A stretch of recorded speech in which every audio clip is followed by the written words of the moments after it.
Hi everybody, this is today's lesson and today we are with Claudia. She's a very good friend of mine. Hi Claudia, and if Hi. you can tell us a bit about your background and where were you born and... Yes, all of that. Okay, Sergio, you know it's boring for you, but I start at the beginning. So I'm German. I was born in Berlin and grew up in Berlin. And I finished my high school there. And I did, straight after high school, I did a social worker psychology degree. And I worked as a drug counselor for many years in Berlin. Berlin. And I hadn't done a lot of travel. As a student, I hitchhiked to Morocco because I wanted to get out of the cold. Germany never interested me much at all. So I went through France, never looked, through Spain, never looked. I just wanted to get to some exotic country. In Morocco was a bit of a challenge for an 18, 19-year-old young girl with a boyfriend. But still, the guys, the Muslims, it was very difficult because they thought that they could touch you up any time. So every time I wanted to leave the hotel, I had to ask a guy to come with me to the market, which pissed me right off, and they still did it. So anyway, I did that twice during study, and then one time I took 1 year off, and I traveled in Southeast Asia. So arrived at 3 o'clock in the morning in New Delhi, had never been to Asia, and we were sitting up near the road where the bus starts at 6 o'clock or something. So for 3 hours you sit there, wait for the bus. It was a shoestring to make. We had 4,000 marks in those days to make that last for the whole year. Okay, so we waited for the bus, and and then slowly the people came, and they had little twigs from trees and with toothpaste on it. A guy was selling that, and they stood there and brushed their teeth with this. So anyway, got on the bus, waited all day at the train station in New Delhi to get the concession ticket for the night train to Varanasi, the holy city. And then on the night train, and then arrived, and the culture shock really hit me then, the poverty, the beggars, the kids without limbs, and lots of blind people, and burning the bodies and putting them in the ocean. It hit me, but also it was fascinating, the women with the most wonderful colors and the red dot here. And so one time we for sunset, took a boat out, and you saw it from a distance. And the beautiful color, and the Ganges river was really a big impression on me. And then we flew to Kathmandu. We had a very nice, that was my first travel, let down the guard and relaxed travel thing. We stayed quite a while there. You were still like, you're 20 years old. 19. 19. Maybe 21 or something. Yeah. And we are talking about the 80s, 90s? No, 1976. Oh, okay. Yes, so I'm old. So, So 76. So Thursday we rode the bicycle all day around Kathmandu and up in the rice fields. That was lovely. Anyway, then we came to Calcutta. It was 46 degrees heat. Even the locals, they were dying. Everybody was dying. So they unscrewed the fire hydrant, and there was a fountain of water. So everybody was just wet and going under the fountain. It was so hot. You could hardly move. After that, we had our 7-day visa. You only got 7 days in Myanmar, which was then Burma. And we went out to the outer areas that you were allowed to go. And then Thailand. We spent quite a bit of time up in the north of Thailand. And when we get to Bangkok, we were arrested with another American guy, the 3 of us, with 5 Buddha sticks. And I spent 40 days in jail.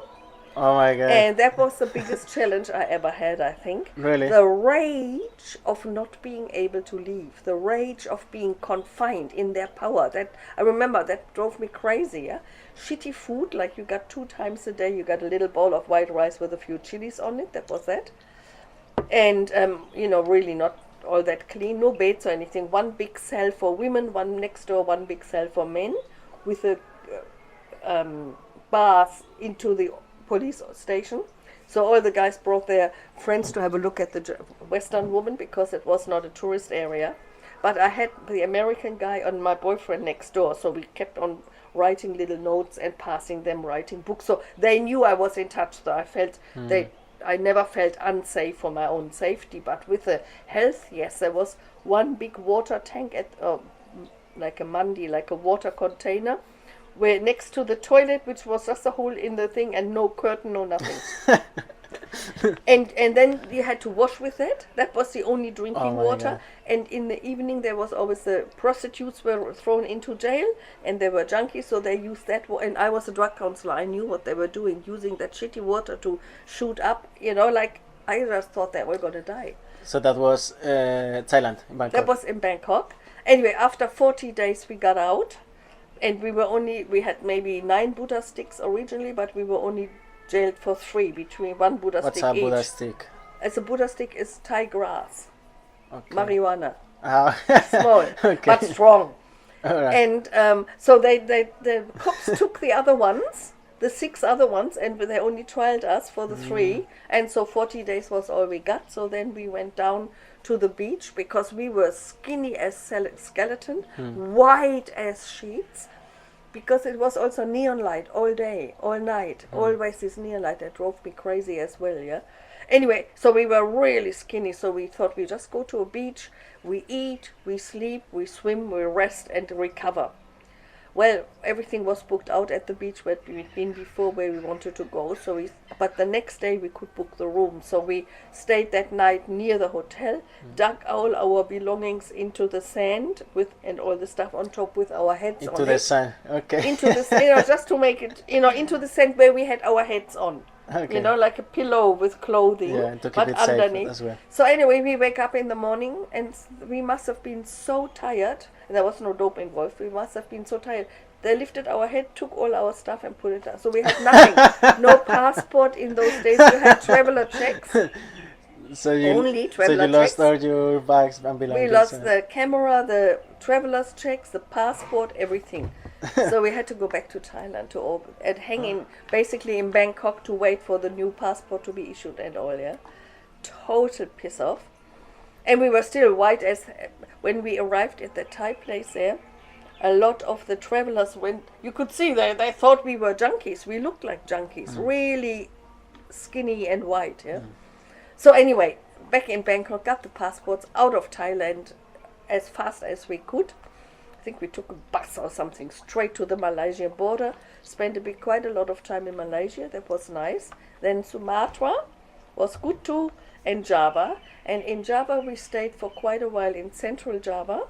And I did a batik course and learned the language a bit, started to learn the language a bit, and just really liked it. So we slowed down and hung there, although it was a slow travel. We stayed for about 3 weeks, a month in each place almost, yeah. And then we went down from Jogja, it was, central Java, to a beach place, black sand, wild. I fell in love with that place. I thought that was in another life I must have lived here. I just really, really liked it, really strong. And the little boy comes up every morning with a little basket and he says, "Mushrooms, mister?" So we had magic mushrooms every morning, and then we just walked up the hills into the fields, into the beach there. Near the beach, but into the mountains. And there was quite a group of, like a few people, but many Westerners went there, felt it and said, "Ooh, black magic," and left. So there was only a group who loved it and thought, and really liked it. Yes. So we stayed for a while and you became very close. So every evening you came and you told the others what you've seen, where you've been. So I knew I wanted to be there. I wanted to come back there. And so my German boyfriend got a place to study medicine in Berlin. So he left, and he thought half a year was. He thought, "I'm coming." I said, "No, I still have half a year to go of our hard-earned 1 year away. I'm not coming. I'm not studying medicine." That was the initial plan, to travel in Southeast Asia for 1 year. 1 year. We had enough money for 1 year, and I took 1 year of my studies deferred for 1 year. So he got a place to study medicine, which was very difficult to get in. He's been waiting for years. Anyway, so he went, and I went straight back to the beach place, rented a little hut there for about a month, and kept on doing the same thing, walking in the day.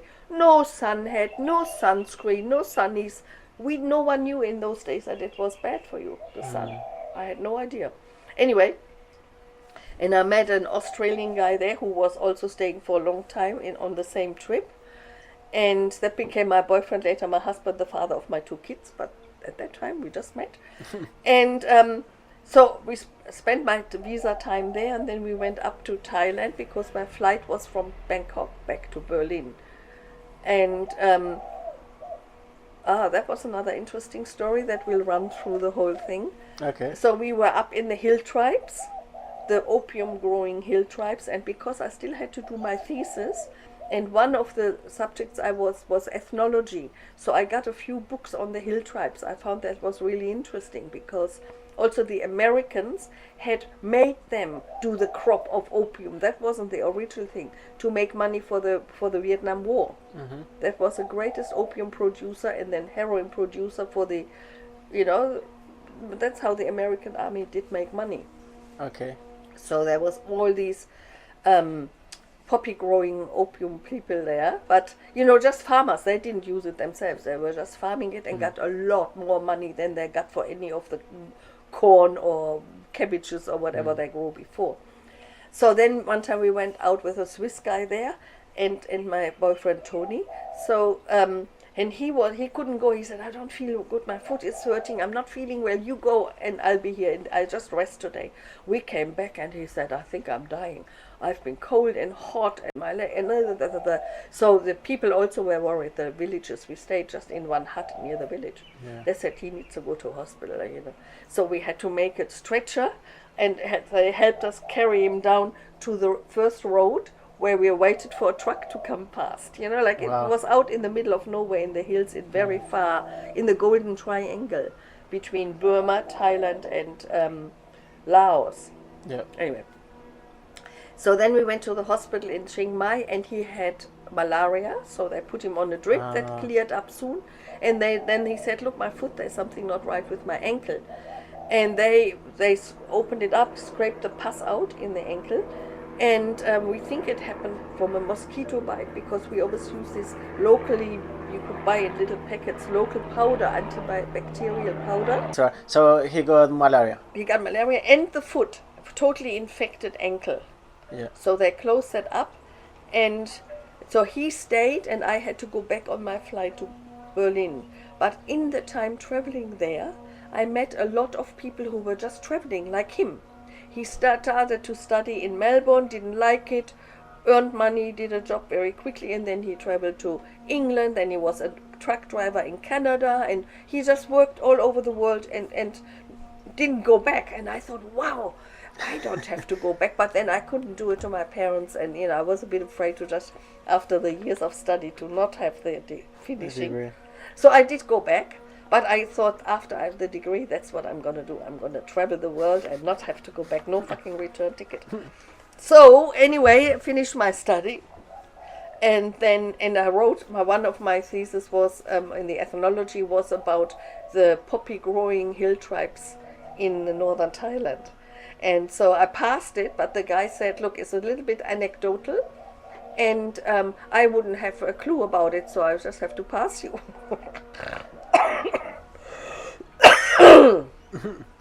And then when we were traveling in Asia, everybody, that was 76, 77, everybody said, see you in 78 at the Inca Festival in Peru, in Cusco.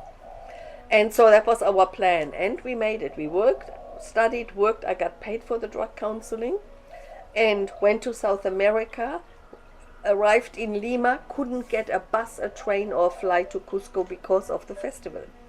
Yeah. So we got stuck in Lima when the festival was happening. So by the time we came to Cusco, festival had finished, so we missed it by a few days. Yeah. All right, so you were in Germany at your 19th, where you traveled to Morocco. Then later you did a whole year traveling in South Asia, in many countries. Got to jail for 40 days, and then came back, finished your studies, and then you went to Peru. Yeah, you guys missed the Cusco festival, and now you were in Bolivia. Yeah. And then you are still 21 years old at that time, or 23? Oh, maybe more. No. I was back in Berlin for 1 year to finish the studies, so that was 78. Now we're 1978. Yeah. So I was 24 by then. All right. Just a question. So when did you know that you wanted to travel, I don't know, everywhere? Oh, everywhere. Well, I wanted to travel a lot when I was younger even, because the first time we ever got out of the German or the Baltic Sea holiday or Austria holiday, they were the only 2 holidays we did driving. We went to Italy one time. And I was maybe the first time I might have been 10 or something. And in the evening, shitty hotel with a, like the whole everything. But I love the warm water, the swimming. But in the evenings, we always went out of the hotel for a walk. And there was life in the street at night. The little kids, the parents, the old people, everybody just walked around there. They had little food stalls and ice cream things and music. And I thought, man, what is this? In Germany, you didn't have any outdoor shit. There was nothing outdoor, right? So I loved it. And then they had these big blocks of ice and they were selling slices of watermelon. In those days, that was probably in the 60s. In Germany, they didn't import any fruit. You only had what they grew there at the right time. So you never watermelon. I never seen a watermelon. I never tasted one. I loved the look. So I got this ice cold watermelon slice. And you bit into, and I remember I thought bliss. If you ever go to heaven, that's what it must be. I just couldn't. So that's when I thought I go to countries where they have that at night. Yeah. So after. In Bolivia, I got a telegram that my father had died in Berlin. He was only 48, surprise. So I had to get the truck down to go to the post office, because you also had to, a telecom was next to the post office to ring. You didn't have a mobile phone, you didn't have anything. Communication was difficult, like overseas communication or even when you wanted to meet a friend, you had to make a clear arrangement and then hopefully they were there. You couldn't just ring and say, are you coming? Where are you? Oh, no, nothing. So post office was closed because a pope died. So I had to go back again with a truck all day. It was all day on the back of a truck. A couple of days later, when they were supposed to be open again, I went down. Another pope died a week later. That was a year when 2 popes died in 78. Yeah.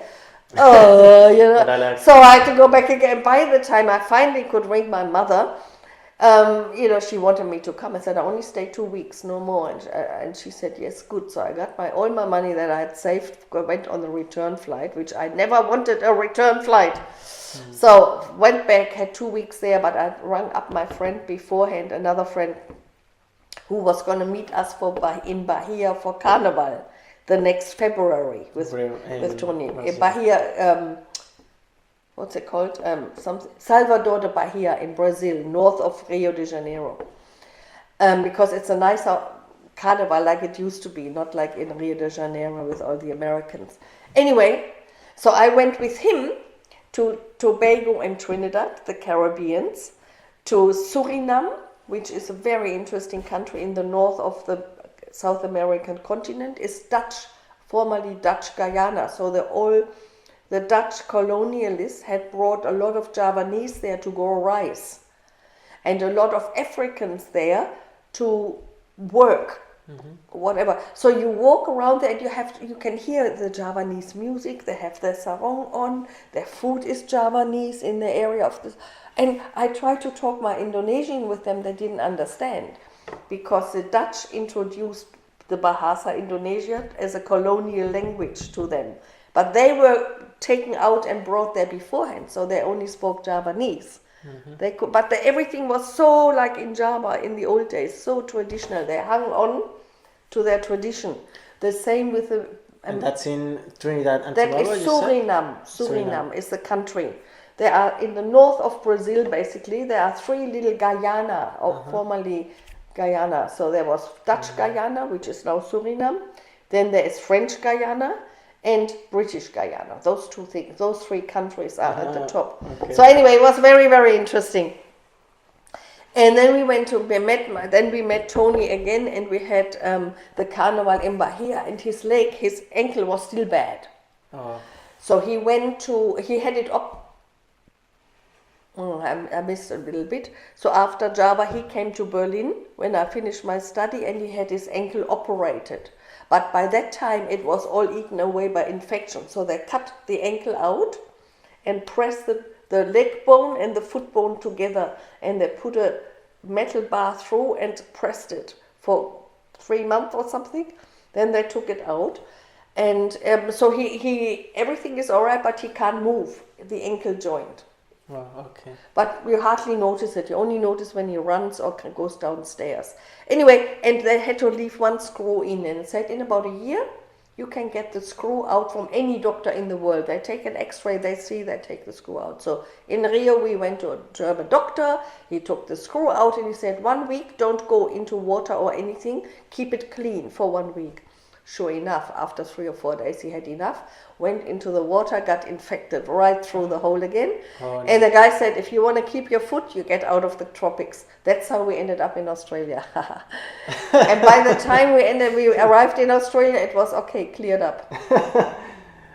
Wow, that's just like... That's the story. Yeah, that's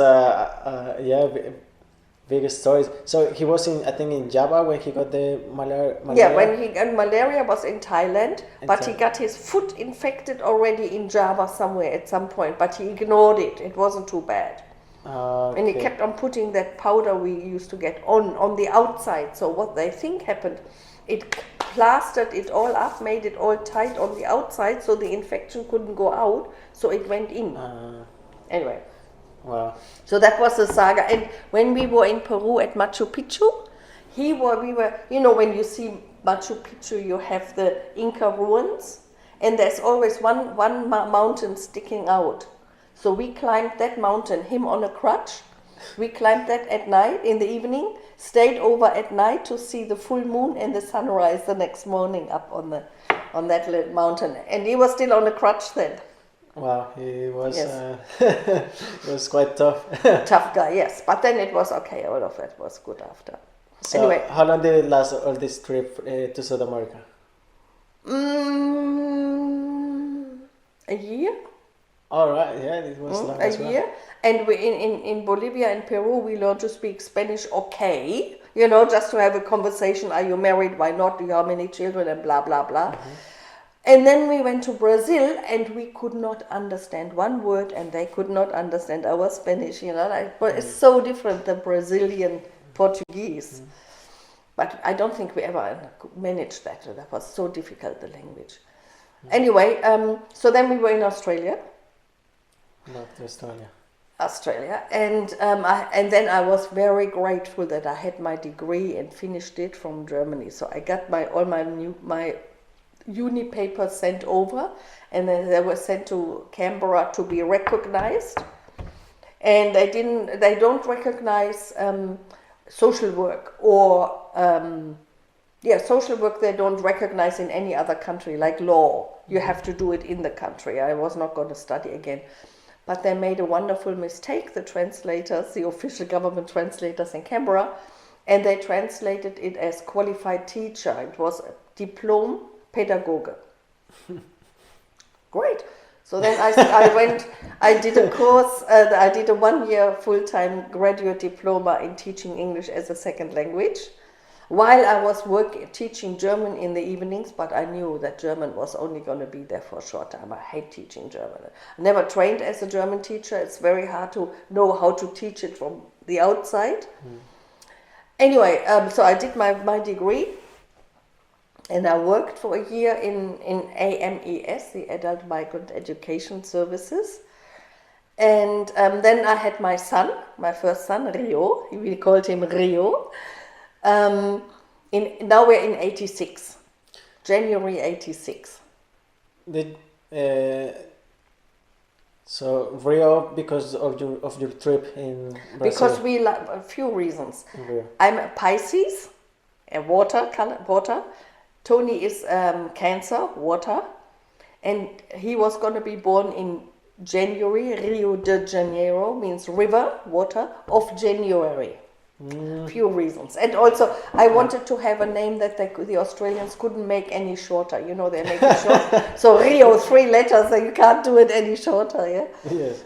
And when he was 3 months old, I took him to Berlin to meet the family.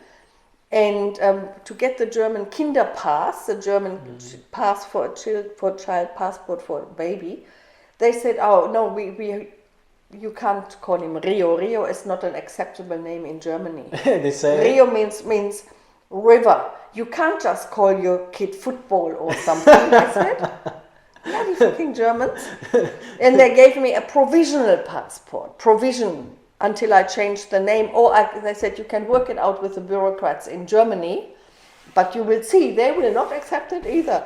I went to Germany into the thing and said, what a wonderful name, so nice. You know, it's just a fucking embassy. People are more German than anywhere else, yeah? Yeah. So I got the passport. And as we flew over Chernobyl, the nuclear thing in Chernobyl, yeah, Ukraine, had just happened. So we arrived, and Berlin is not far from there, yeah, right next to Poland. And the cloud went right over Berlin and Denmark. They were the countries, Ukraine, of course, Poland, Berlin area, and Denmark got it the worst. So here I was with a young baby, breastfeeding, and you couldn't be outside. You had to leave your coat in the front hall, the shoes in the front hall. You know, basically you should have had a shower before you even walk into the house, so you don't bring it in.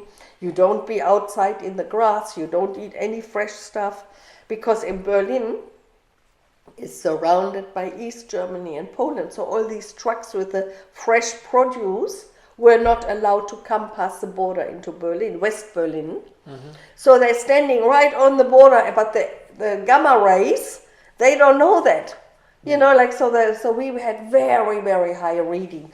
And for breastfeeding and babies, it's the highest. They're the most susceptible. So I thought, here I am, back in fucking Germany, with my little boy, and now I'm putting him in the biggest danger I could have possibly put him in. So I wanted to go back to Australia earlier. No flights available. Everybody was gonna get out.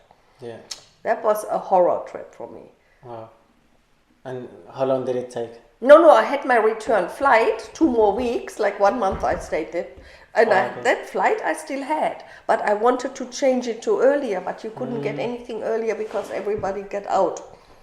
Was really a really terrible time. And I had nightmares sleeping at my mom's house there of not getting out from jail. You know, like it felt like I was back in jail. Bad memories. How very bad, really shitty time. Anyway, so then I understand Germany had these two sides, no? The West, the East. And those days it was still East and West, until 89, November 89. So that was 86. What are your memories from that time? That I don't know, living in Germany. Was there any difference? I lived in West Berlin, yeah, which was like here, free, and we had a wall around West Berlin, because West Berlin is situated in East Germany. Okay, you have Germany, and they divided Germany up in West and East, yeah? But Berlin, the capital, the former capital, they also divided the town up into East Berlin and West Berlin. And the East Germans so the East Berliners wouldn't go over the border and work there and escape. They built a wall around West Berlin to keep the enemy out of the East. But it was really to stop the people fleeing. So how was it? I grew up with it. I had no problems. I didn't know any different. And every Christmas, my family went over to East Germany, to the Polish border where my mother's parents lived, and the uncles and aunts. So we were always there, and we always brought things that they could not get, because the hard money was always going back to Russia. They never spent money on imports, so they didn't know bananas. My cousins of my same age had never seen a banana, the adults couldn't get coffee there or whatever. I remember bananas and coffee always took over. And the first time we put a bunch of bananas on the table, and my cousins the same age, oh, banana, and they bit in it. And we were standing, they didn't peel it, they didn't know. And they all said, oh, it doesn't taste that good. And I remember we were all standing there watching them. That was a big impression. But I had no problem with it, but I was demonstrating Ho Chi Minh and really upset. How could they divide Vietnam up? How could they separate families? I never realized it was the same here. Yeah. It never sort of occurred to me because I didn't know it any Yeah, different. you were born there. Yeah, because I was born, there was a wall, and it just took a long time to get anywhere, really, to go to the passport control and then drive through the east, another passport control, and they had a mirror underneath the car to check that you don't smuggle anybody out. Yeah. You had the back of the car, the boot. They measured how deep the boot were. They had a list of the different cars, so you didn't have a second floor in there and smuggled a person out here. The cars were checked, and you always had to show your ear. I remember standing there, and they always checked the ears. Yeah. Why? Why? Because everybody has unique ears, like your fingerprint. No one else has your fingerprint, Yes. and no one else has the shape of your ear. Germans. Okay. Well, that's very interesting. So those were the big trips were that one of 1 year in Asia, the one year in South America. Then you came to Australia, but now you have a I baby. missed something. I Rio. I missed 3 years. So after the first time we came to Australia with his foot and it was all good, we worked here for a year. And I didn't have a proper visa, so I just had a tourist visa. So after 6 months I had to go to New Zealand and come back. And I didn't have a work permit, so I worked illegally in a plastic factory night shift printing plastic bottles. And he was driving night taxis. And we stayed at his parents' place in East Bentley, the most boring suburb in the world. Anyway, and the idea was always to go back to Java. And we did that. We lived for 3 years in Java, near the beach place, but in the town where we did meditation, which we are now still doing on Zoom with all these friends from all over the world. We were teaching English and German there, so to make money. We got a semi-permanent visa through the religious department by studying the meditation, and I did Tai Chi. So like we lived there like locals. I had a bicycle, he had a motorbike, and then anytime I had a weekend, I went down to that beach part. I really still loved that beach part. And when we went on a holiday, we went to Bali because no one knew you there. In Java, you walk out of the house and they say, hello teacher, everywhere, you know. Yeah. Whereas in Bali, everything was a lot freer and lots of tourists. So we went on our holidays to Bali, which wasn't far, with a bus, Oh, so you were living in Java for 3 years. 3 years, yeah. And that's where I learned the language really well. And they speak Japanese, you mentioned? Or No, I can't speak Balinese? Javanese. Javanese is very difficult, has a different language, very different. It's the original language. But Bahasa Indonesia, which is what Kadektas speak as well, sort of should be speaking, is the colonial language that the Dutch put in, but it is in all schools. Even the young people, they don't know Javanese anymore. It's dying out. So the language that you learned there was Bahasa Indonesian, the official government and school language. Oh, okay. Yeah. And you can have that in any of the islands because all the different Sumatra, Java, Bali, Kalimantan, all these different islands, they all have their own languages from originally. But the Dutch just gave that other language to everybody. In Malaysia too, Bahasa Malay is similar to that. Started off the same, but has developed a bit differently. So it's like to unite the rule to be stronger rulers by having the same language, like the fucking Spanish in South America, same Spanish. Yeah, they all spoke another language before, the original language before Spanish. You know that, no? Yes. But I don't know what the original. So the reason for coming back to Australia was because I guess you were about to have Rio. No, it was his ankle. Originally. Okay. After the 3 years in Java, we got a bit sick of always being foreigners. I got very sick of it, always being the outsider, and I think 3 years was good enough, and there was a choice to go to Germany or to Australia. For me, Germany wasn't a choice. The weather is so shitty, the people are so square. So it was Australia. And by that time, I knew a lot of friends from the time in Java who lived in Melbourne too. So we got to Melbourne because Tony comes from me, he knew it, and he sponsored a Chinese-Javanese businessman of the whole family on a business migration visa out, making tofu. because Java is famous for tofu and tempeh, and you couldn't only buy it in the Chinese shops in a bucket of water in the back of the shop. They give you the lump of tofu, yeah. But they make tofu, and they were the first ones that have it vacuum packed in the supermarket. Okay, I'm gonna make you a few questions. Yes, please, Claudia. Then, what was one of the most special places that you were in? Suriname, probably. Why? Why? Because of all these different cultures, and I still like ethnology. I still love it. I read about it whenever they find new tribes in Brazil or in Java or wherever. Because they had the whole Javanese culture was still there, and the Africans that they got, the Dutch people from their colony in Africa, they escaped the city, and they built in the inland. They had African huts. You go and they call them bush Negroes. In those days, it's probably not a term you are now allowed to use. So you go there and you think you're in Africa. It's all these African huts with a shape and the people. So when they escaped, they replicated what they knew from the villages in Africa. And then there were the Indians from India. They were in the rag trade. They did all the clothing stuff when they first came. So there was a whole area in town where you got good Indian food, where everybody got the very traditional Indian. And in the inland, you had the Amerindios, which were the original Suriname or that whole area people. They look a little bit like the Amazonian people, very small, these most beautiful eyes and faces and the shiny sort of funny haircuts. So that's what the original one. And we met a guy from the World Health Organization, and he took us to the villages where they lived, because they were trying to inject them against pox. Well, I'm not quite sure, smallpox, I think, or something. What was one of the, I don't know, let's say, interesting different types or unexpected foods that you ate? I love the Javanese food.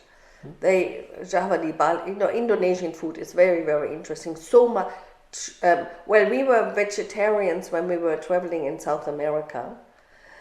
Vegetarian was not a word there yet. So there was very much meat eaters. So often we had rice with a few onions and a bit of corn. That was as far as it went.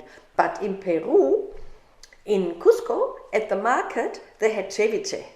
But we ate fish, sort of fish. So, but when we ceviche, like you had your big round bowl of steamed pumpkin, you had the finely sliced white fish, marinated and cooked basically without heat, cooked in lemon juice and chili, and then some other green vegetables, and you had the whole, oh man, was that good. We went there every lunchtime, every dinner. We loved it. That was such a nice meal. But generally the food in South America, or in Peru and Bolivia, on our budget, was really shit for vegetarians. Yes. So did you visit some other areas, let's say, apart from South America or South Asia? No. Southeast Asia. Southeast Asia. Yes. When we went back to Indonesia to live that time, we hitchhiked up to Cooktown in the very northern tip of Australia, took a boat to Papua New Guinea, Port Moresby, another boat to Lae on the top of Port Moresby, and went to the highlands in Papua New Guinea. And there happened to be a Sing Sing, where the people that come for a reason, whatever reason, I can't remember, all together with their big feather things, the bones through the nose. I've got the pictures here with like Papua New Guinea was, that was just incredible to be lucky to be there when they have that, that was really a surprise. Another surprising country. I loved Sri Lanka. That was kind of very different from India, very different from Indonesia, but Bali and Sri Lanka, because they're both Hindus and small islands, they have a lot of similarities, I think. But anyway, Indonesian food is probably my favorite, although I do like... another country I really loved traveling later, is Laos. I went 3 times. Food is delicious, really, really nice. The people are lovely. The landscape is wonderful, like... Laos is great. Cambodia, I met my sister in Cambodia in 2009, 16. That was her first trip to Asia. That was interesting for her. Cambodia was good, and then I was with my son in 2014, the young one. I had 3 kids in the meantime in Melbourne. I have had Rio in 86, my daughter Mia in 88, and then we split up with Tony after 11 and a half years. And 3 years later, the kids brought their childcare worker over. Anyway, we were together, we married, and we had another child, which is Kim, who is now 27. He was born 10 years after Rio. Yes. And he's in Sydney still. And in the end, we also, that didn't work so well. And when we split up, I bought this house. Mm-hmm. And it was very small with us, 2 bedrooms with us and 3 children. But we had that room back, I built that in the back, had it built for Rio, who was 16 at the then, as a bedroom. And Mia and the small boy was 7. He was in a trundle bed in my bedroom until Rio moved out. Then he moved in there for 3 years, I think, or something. 2 or 3 years he was in. But he didn't mind. He was young enough. Didn't mind. So what would you say was the experience? Probably you were still wanted to keep traveling, I guess. But well, I didn't travel much with the kids, and exactly. Also, but now being a mom, I guess, and single mother, with a part-time teaching job. Exactly. Still with AMES, same company, but and permanent. So I got my paid holidays.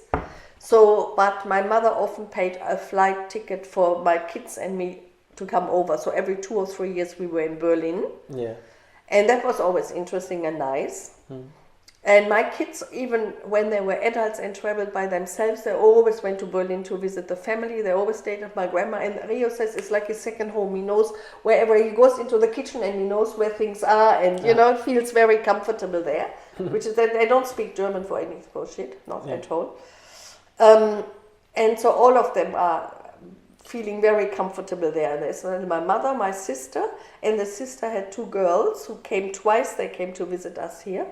And they're the age of Mia and Kim, of my 2 younger ones. And they know each other really well. They're really good cousins, What do you think your children learn from you? Traveling. They're all travelers. Except Kim, because he never has money. He's always studying and working for the socialist alternative. But Kim probably learned more like the left-wing political views from me and humanitarian outrage if things are not fair. He has that very strongly. And the other 2 did travel a lot. Like my Rio, when he was for his 21st birthday, he wanted to be in Rio de Janeiro. Okay. So he got 1 year, he worked very hard at a building site. He got a 1 year around the world ticket.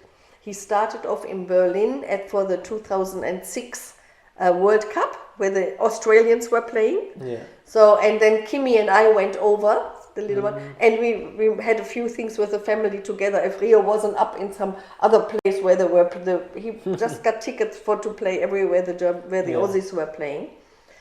And then he went and we got and he worked in Barcelona and worked in Laos, in Portugal, and everywhere. And then he went in England for a long time, made big money in England. And then we got an email saying Rio for his 21st in Rio. So he made it to Rio for his 21st birthday. Isn't that nice? Yeah. So he really traveled quite a lot too. And my daughter traveled even more, Mia. She was a real traveler. She traveled before, but she lived in London for 2 years and went everywhere in Europe and wherever. Then she came back, she worked in Sydney, in Brisbane, and she just came back this year after 6 years away. And she's 34, all her friends are married with babies, and that's not what she wants, so she got really down. With her work was the same work, she works in media. She got a much better job, but she was just working and her friends never had any time for anything. She got really depressed here, I think. And winter coming up. So she took 2 weeks mental health day from work and went to Thailand, did a refresher course of diving. Yeah. Yoga, she does a lot of yoga, did yoga course there, and she met all these people who were digital nomads, travel, and they were all, and she said, that's my tribe, that's what I am, not with the bloody people and all their babies. Yeah, I know what you so mean. now you are from the perspective of being a mom. Yeah, of being a mom. Also, like 2 points there. How hard is it for a parent, normally, on average, let's say, to let their or support their kids to travel like that? What's your experience? Well, okay, it's funny because I know you're always worried. So especially, I know it's a stupid thing to say and feel, but for a girl more than for a boy, because I think a girl has more dangers here too, doesn't have to be traveling. But worry, but I've always kept the family together by having family dinners once a week on the same day at the same place, or everybody comes and I cook all their favorite meals and they come, and both my boys are excellent cooks. They're really good cooks. They always, when they were little, they loved the food, and I said, so how do you do that? They were always interested. My daughter has zero interest. She still can't cook very well. She has a few dishes that she has to do, but mostly she survives on salads. So you're always worried, and I'm very not upset, but upset probably, but I don't let her see it, that my daughter moves away again. Yeah. But I totally understand it. I completely understand where she's coming from and how hard it was for her. She really tried to settle here, and it just went all to shit. So not so good for her. But I know that, and since she knew she has another perspective, she's flying. She's a bit like me, talks 1,000 miles an hour. That's interesting. I believe sometimes parents they understand that it might be for the best of their children, so they support it, but it doesn't make it easier. As well. No, it doesn't make it any easier. Maybe it makes it easier because I have traveled and I know a lot of the countries where they go to. So I know where she's going to live in Canggu in Bali. That's not my favorite place, but yes. So we are talking now with the others that we might go over for Christmas and visit her there, all of us. All right, with Kim and Rio, with the little girls and stuff. That would be a reason for new plans. What would you recommend for people who probably haven't given the opportunity for them to travel? For any person who take time off work, but have your job lined up when you get back, and you have enough money to go. Yes, and come back. And have a return ticket. But give yourself not just a month. Give yourself 6 months to see a few countries, and don't travel too fast. Don't see too many places as really slow travel, and spend some time, maybe 2 weeks in one place, and then move on, because you get a much better understanding of the country and the people and everything. Getting closer to the culture. Yes, I think so. I find that interesting, the most interesting. What was one of your main lessons after years of traveling and more? One of the main that I was super ready to be back in a Western country, home. And then I was also then another year later or so ready to have a kid. Before I was absolutely not. And then when I had the children, or even with the first one more, you can't even go to the toilet without them, and you think, Jesus, I'm so glad I did my traveling. If I had kids while I still wanted to do a few things and you just cannot do them, you would get so frustrated, I think. So I didn't get frustrated with the everyday grind of it, because I've done my travels. Yeah. So in the years with the kids, we did a lot. We had not much money as a single mom, but we did a lot of camping. Here we also went to a lot of camping places, and that was really good, close to nature, and simple life was lovely. And to Germany, that was the main thing, the only thing we really did. And then when the kids all moved out, that's when I started traveling again. I never had that in my head. I never planned that. But there were a few countries I wanted to go to. So Vietnam was one, and my young son, with his political thing, he also was interested. So he went with me. So the 60-year-old mom with a 20-year-old son, we traveled 3 weeks from the north of Vietnam overland, slowly, all the way down to Saigon. That was really good. Wow, this is just incredible. That's the main, that's the reason why I wanted to have this conversation with you, because it's a life of traveling. So just reaching the end of the conversation. I don't know if you have any other thing in mind that like relevant that you will say from all those many travels. I think it's good to stay and learn a little bit of the language, even if it's just a little bit for a conversation. How are you? Yes, I know I'm not married. No, I don't have children. Blah blah blah. The same thing, and you get to know the food and order the food. Like just immerse yourself. Yeah. For a little while into the culture to really get a better understanding of a country and not just look at some, at the landscapes. And I'm never into art galleries and churches and stuff so much. It's more like the nature is my church. That's it. Let's say. Do you want some advice for anybody? Yeah. Just go. Just go before you get too many responsibilities. Yeah, and often you can sort of think, and I don't know this, and visa, just fucking go. Yeah. Did you ever regret any No. trip? No. I feel like it doesn't happen. No. More often, like people, it can be difficult to take the decision, but once you started, I don't see people regretting the Yes. decision. Yes. Might be difficult, but yes, it's a good always worth it. experience. Much more of an experience than you can ever get in your country. How does it help for someone's personality or personal life to travel and see more? Well, for example, at 68, I can tell you stories. When I go to see my friends, they all traveled, but short bits of travel. They're all doctors and whatever. So they had short travel, and they don't regret that, and they're happy with where they are, and they're all grandparents as well. But I feel sometimes it's a bit limited.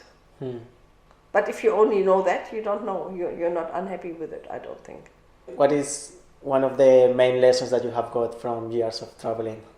Well, that traveling really widens your understanding and opens your mind.